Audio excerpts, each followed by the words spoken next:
Here is a question. Read it carefully and think about the answer. Let us solve it step by step. Let us first understand the key concept here. Bond length is influenced by bond order and resonance.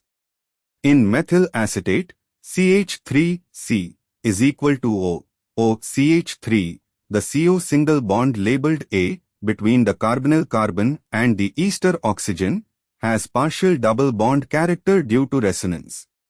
The lone pairs on the oxygen donate into the carbonyl system, creating a resonance structure where the CO, ester, bond has some double bond character, CH3C is equal to O plus is equal to CH3-CH3C, O is equal to O plus. More precisely, the resonance involves delocalization of the oxygen lone pair into the C is equal to O pi system, giving the CO, A, bond partial double bond character. Reasoning: bond A is the C, carbonyl, O bond in the ester linkage.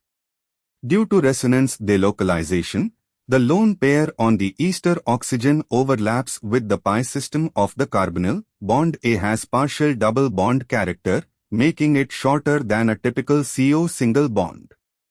Bond B is the OCH3 bond, which is a pure single bond with no resonance contribution.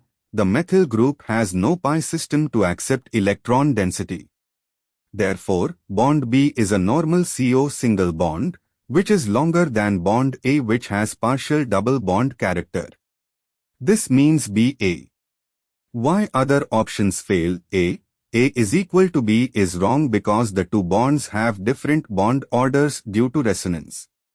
C, BI is wrong because it reverses the correct relationship.